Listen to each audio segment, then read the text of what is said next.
Guys, this is the third part of the novel task. So इसके पहले 2 parts की summary मैंने already अपने इंस्टाग्राम अकाउंट पर अपलोड कर दी है, आप वहाँ जाकर देख सकते हैं। वो ज़्यादा मिनट की नहीं है, सिर्फ 2 या 2.5 मिनट्स की, इससे ज़्यादा नहीं है। और उसके बाद हम स्टार्ट करते हैं। इसके 2 मेन लीड हैं, एक डेविड और सहर। डेविड एक गोल्ड स्मगलर है और सहर एक नॉर्मल लड़की है जिसकी लाइफ होपलेस है, जिसे अपनी ज़िंदगी जीने में बिल्कुल भी इंटरेस्ट नहीं है। मतलब वो जीना ही नहीं चाहती, बस उसके पास और कोई ऑप्शन नहीं है, इसीलिए वो जी रही है। So let's start. तो लास्ट पार्ट में देखा था कि सहर डेविड का पीछा करती है क्योंकि उसे उसका मिलना ज़रूरी होता है। अगर वो नहीं मिलेगी तो वो जेल जा सकती है। और जब वो उसका पीछा करती है तो सहर देखती है कि डेविड ऐसे एरिया में पहुंचा है जो सेफ़ नहीं है, मतलब जिसकी रेपुटेशन काफ़ी ख़राब है। वहाँ पर काफ़ी अंधेरा भी होता है क्योंकि रात होने वाली होती है और इवन सब वहाँ पर गुंडे मवाले घूम रहे होते हैं। और डेविड वहाँ पर ऐसे जाता है जैसे कि वो पहली बार नहीं, बहुत बार वहाँ आता जाता रहता है। इवन उसका जो गेटअप है वो वहाँ पर बाकी खड़े लोगों से काफ़ी मैच कर रहा होता है। वो बहुत हैरान होती है बट वो ज़्यादा ध्यान नहीं देती और वो उसे ढूंढने की कोशिश करती है। और तभी वो देखती है कि डेविड एक बार से बाहर निकल रहा है।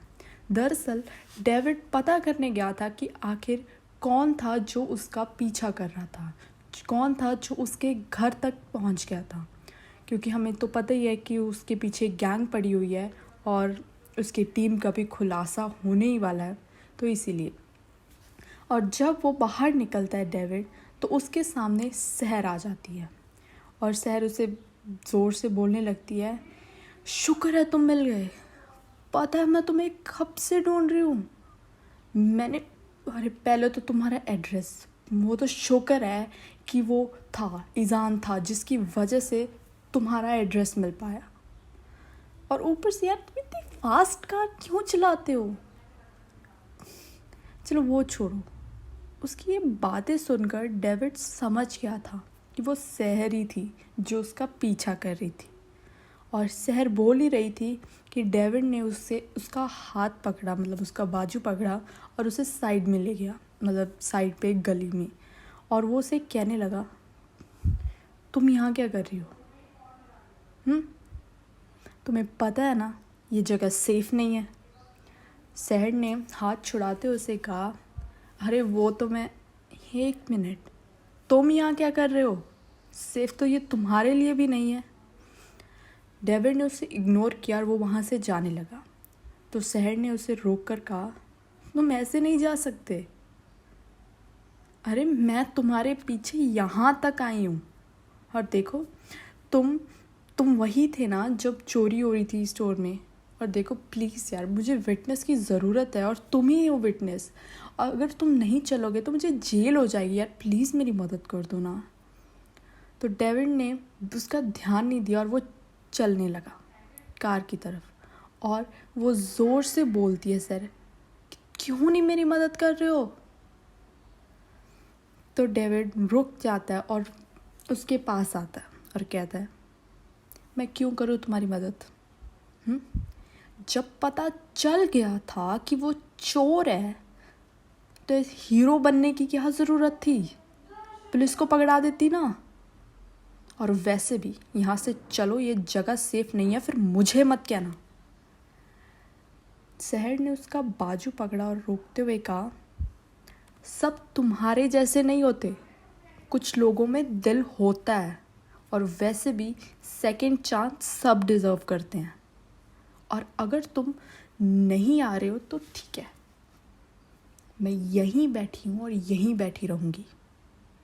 और अगर मुझे कुछ हुआ ना तो पुलिस से सबसे पहले तुम्हारा नाम बताऊंगी, और ये मैं सच बोल रही हूँ। सहर ये कहकर नीचे बैठ जाती है और डेविड भी कुछ नहीं कहता और वो चुपचाप अपनी कार लेकर चला जाता है। सहर को इसकी उम्मीद नहीं थी, पर फिर भी वो वहीं बैठी रहती है।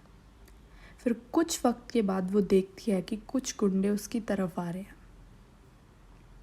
सहर ये देख डर जाती है क्योंकि वो, और फिर उसके बाद तभी डेविड आता है और वो उसका हाथ पकड़ के उसे गाड़ी में बिठाने लगता है और वो गुंडों को गन दिखाता है जिससे वो पीछे हट जाते हैं।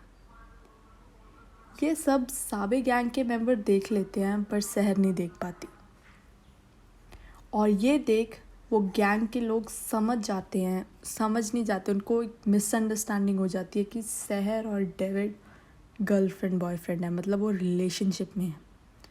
और जब वो कार में बैठने लगते हैं तब कार स्टार्ट नहीं होती। ये बहुत अजीब था। तो फिर 2-3 बार डेविड ट्राई करता है कार स्टार्ट करने की, पर वो हो नहीं रही होती। तो वो नीचे उतर कर चेक करता है और फिर जब ठीक नहीं होता तो फिर वो मदद के लिए किसी को बुलाने जाता है। और इस बात का मौका उठाकर साबे गैंग का एक मेंबर शहर की विंडो पर नॉक करता है, और जब शहर उसकी तरफ देखती है तो ज़ोर से विंडो पर पंच लगाता है जिससे उसका कांच टूट जाता है और वो अंदर से गेट खोल देता है क्योंकि कार लॉक थी। और वो शहर का हाथ पकड़ उन्हें बाहर ज़बरदस्ती कार से निकालने की कोशिश करते हैं और शहर चिल्लाती है, अरे क्या कर रहे हो, रुको रुको, मैं कह रही हूँ डेविड। और जब डेविड को आवाज़ सुनती है तो वो भागकर बाहर आता है। वो देखता है कि कोई शहर को ज़बरदस्ती कार में बिठा रहा है। डेविड उसके पीछे भागता है पर डेविड को देख वो लोग शहर को लेकर जल्दी से वहाँ से निकल जाते हैं। तो डेविड कार में बैठकर कार स्टार्ट करने की कोशिश करता है पर कार स्टार्ट नहीं हो रही होती। वो ज़ोर से हाथ मारता है और तभी उसका ध्यान जाता है कि साइड में एक बाइक खड़ी है जिसके ऊपर 2 बाइकर्स उस पर बैठे हैं। तो डेविड बाहर निकलता है और वो उनसे बाइक मांगने लगता है और वो डेविड को धक्का देते हैं और कहते हैं, हे क्या तेरे बाप की बाइक है के, चल हट। डेविड को बहुत गुस्सा आता है और वो कहता है, देख मैं इस बाइक के पैसे देने को तैयार हूँ, मुझे ये बाइक चाहिए और वो भी अभी। और वो दोनों बात सुनकर हंसने लगते हैं। अरे देख तो सही, बात तो ऐसे कर रहा है जैसे डेविड हो। ये सुन डेविड को बहुत गुस्सा आता है और वो गन निकाल कर कहते हैं, देख बे, अभी तो बताया ही है कि मैं डेविड हूँ। हाँ मैं हूँ, और ऐसा ना हो कि मुझे दिखाना पड़ जाए कि मैं ही डेविड हूँ। वो दोनों डर जाते हैं क्योंकि ये कहना कि मैं डेविड हूँ बहुत बड़ी बात है। फिर डेविड वहाँ से बाइक उठाता है और वो कायरा को कॉल करता है और कहता है, कायरा पता लगाओ कि स्ट्रीट 24 माला टाउन से 5 मिनट पहले जो कार निकली है वो अब तक कहाँ गए। कायरा उस कार के बारे में पता लगाती है और फ़ोन करके कहती है उसने अभी अभी स्ट्रीट 15 क्रॉस की है और वो ईस्ट की तरफ जा रही है। ज़रा ध्यान, 1 मिनट, कुछ वहाँ पे स्क्रैप यार्ड है, मुझे लगता है कि वो वहीं जा रही है। अच्छा ठीक है, तो मैं बेन और लियो को भेजूँ तुम्हारी मदद के लिए। और डेविड कहता है, हाँ ठीक है। जब डेविड वहाँ जाता है तो उसका अंदाज़ा बिल्कुल सही निकलता, मतलब कायरा ने जो अंदाज़ा लगाया था कि वो स्क्रैप यार्ड की तरफ जा रहे हैं, असल में वो वहीं जा रहे होते हैं। उन्होंने वहाँ जाकर शहर को बांध दिया होता है। और जब वो बॉस पर बात करते हैं फ़ोन पर तो उनके बॉस कहते हैं कि शहर को मार डालो। और ये देख वो उसको मारने लगते कि उनमें से एक आदमी कहता है कि देख भाई, मारना तो है ही, तो क्यों ना थोड़ा सा फ़ायदा उठा लिया जाए। हाँ, उनका इनडायरेक्ट यही मोटिव था कि वो शहर का रेप करना चाहते थे। और वो आगे बढ़ते हैं कि तभी वहाँ पर डेविड आ जाता है और वो शहर की ये हालत देख बहुत गुस्सा आता है उसे। वो गुस्से से वहाँ पे सब सबको मार देता है, सब पर गोलियां चला देता है और इवन इन सब में उसकी भी बाजू से गोली लगकर निकल जाती है। और this is the end of this part guys. तो next part next Sunday. I hope you all will wait for it. Bye guys.